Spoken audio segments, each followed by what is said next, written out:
सब दोस्त मित्र हुनकिंदर पटेल को जय हिंद जय भारत। हमारा ग्रामीण क्षेत्र ना में एक बहुत पुरानी कहावत है कि जहाँ सुसरा की खाट वहाँ बहू को निकल लूँ। मित्र हूँ अभी जैसे जैसे जैसे जैसे आजकल हमारा वीडियो फ्रेंड्स बहुत बढ़ता जा रहा है। तमाम तरह की कमिटमेंट ना आए, कोई अच्छी भी रहे कोई बुरी भी रही, कोई कमिटमेंट पड़ी न हृदय प्रफुल्लित हो जाए और मन बहुत गदगद हो जाए न और इच्छा हो कि और वीडियो बना दूँ। और कोई हमारा जो ज़्यादा पारखी भैया ना रहे भी कुछ ऐसी बात ना भी लिख दे कि जिससे 2-4 घंटा का लिए मन ऐसा हो जाए कि आज का बाद ये वीडियो आखिरी रहेगा, अभी का बाद वीडियो नहीं बनाएगा। पर फिर कुछ लोग मित्र उनका फ़ोन नहीं जाए और थोड़ा सा कोई प्रोत्साहन भरी बात कर दे फिर पाछो मन हो जाए। तो जो भैया ना हमारा कोई नेठू सपा फुर्सत में समझता हो या ऐसे कहीं भी समझता हो, हमारी छोटी सी जानकारी दे दूँ कि हमारी शिप्रा में 2 दुकान ना है, थोड़ी बहुत खेती बाड़ी भी है, गांव में किराना की दुकान है।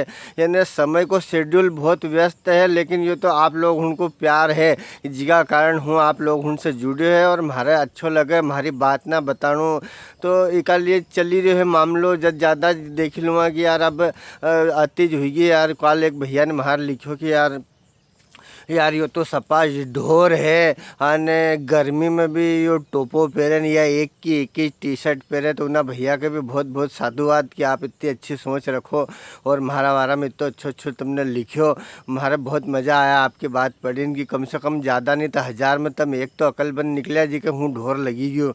और पुराना समय की बात है कि पुराना समय में हमारा ग्रामीण क्षेत्र नाम कहावत थे कि जहाँ सुसरा की खाट वहाँ बहू को निकलनो। अभी बाहर से एक बा ने क्यों यार नाना यार अपना है ना पोता की सगाई करने यार, तो कहीं छोरी वोरी तू आई में गामा गाम फिरे तो देख जे। तब मैंने क्यों हाउ बा कसी छोरी चावत तुम्हारा थोड़ा सा यो कदी बता दो तो वहाँ के ज़्यादा अच्छा रहेगो। तो कहे छोरी कसी भी होए पर उसकी आँख इतनी बड़ी होनी चाहिए कम से कम। छोरी कैसी भी हो चलेगी पर उसकी आँख इतनी बड़ी होनी चाहिए। तो मैंने कहा यार बा यार एक बात मारे यार तुम समझी दो कि यार इतनी बड़ी आँख की छोरी पहली बात मिलेगी कहाँ और लाऊंगा कैसे ढूंढांगा कैसे होकर और कई काम पड़ेगी तुम्हारे कि इतनी बड़ी आँख की छोरी चावे छोरा का छोरा सरू। तो उनने क्योंकि यार कहीं बतावा थकत मालूम ये अपनों घर थोड़ो छोटो है और जो है कि जब भी हूँ नया की जगह बैठूँ या हमारी बहू निकले तो 10 बार में 8 बार तो हमारी खाट से अदड़ ही जाए यार। तो एका सुर अपना बड़ी आँख की छुरी लानी यार।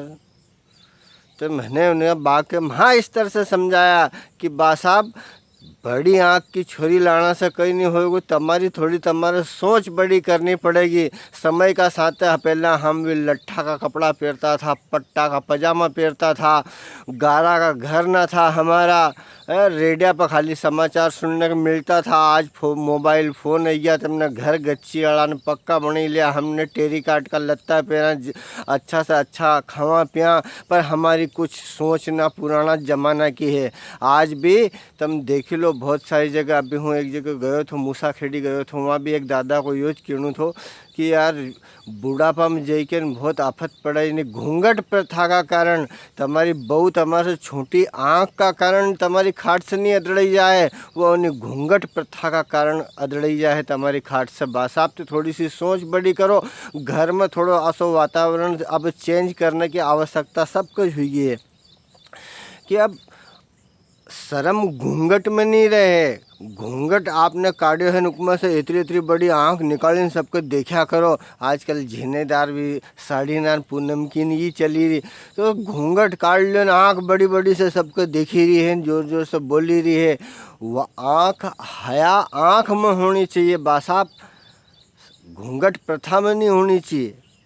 घूंघट प्रथा बंद करो। वह अगर आप सब हमारा हिसाब से सब ससुर हूँ जो है कि बहू के भी बच्ची मानन बच्ची ना हेज से भी सबकी, तो उन्हें बच्ची ना से आसो धीरे धीरे। हमारी एक काल्पनिक बात यह है कि घूंघट प्रथा का कारण जो है कि घर में कोई नहीं है, ससुर जी अकेला है न बहू अकेली है। बहू ने ससुर जी के घूंघट में से चाय दी, ससुर जी दूसरे जगह व्यस्त था, दिमाग उनको दूसरी जगह थो तो भीतर गई न एक गिलास लेन फिर ठपका जो ससुरान पच्छे फिर देखियो कहीं है तो देखा तो चाय को कप हुआ की जगह। अब न चाय जैसे उनके बहू को ने ससुरा के दी चाय, और चाय में एक इलायची, अपना गांव के भाषा में माखो पड़ी जाती, न्यू कह दे कि इलायची पड़ेगी। तो वह चाय दी ससुर साहब के। अब ससुर साहब थोड़ा उम्र दराज, तो उनके थोड़ी दिक्कत कम, और भैया ससुर साहब वह चाय ठोकने मंडी गया। अब बहू देख ही रही है कि ससुरा की चाय में माखो पड़े पर की नहीं सकती है, घूंघट प्रथा और हमारा पुराना सन 1857 की जो बात ना है।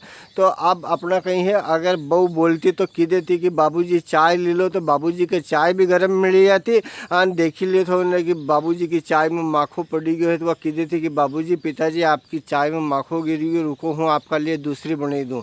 तो मित्र हूँ मारो सबका यो एक छोटो सो संदेश है कि जैसे जैसे हम समय का साथ बदली रहा है, थोड़ी थोड़ी हमारी सोच भी हमारे बदलनी चाहिए। और ये घूंघट प्रथा वगैरह इनके धीरे धीरे अंत करना चाहिए। और इको जो है कि हमारा पुराना लोग उनके पहल करनी पड़ेगी, बुजुर्ग उनके पहल करनी पड़ेगी, उनके यह बात समझनी पड़ेगी कि नहीं यार, अब यह है इन्हीं रूढ़िवादिता, इन्हें पुराना संस्कार के धीरे धीरे कम करी के, कम से कम बहू ना के इतनी इजाज़त ज़रूर देना कि भी कहीं छोटी मोटी बात, कहीं छोटी मोटी समस्या हो तो वह अपना से बता दे, अपने अन अपनों को हल कर दा। तो एक बार पुनः हमारे छोटा मुंडा बड़ी बात सब मित्र उनके इंदर पटेल को नमस्कार। जय हिंद, जय भारत।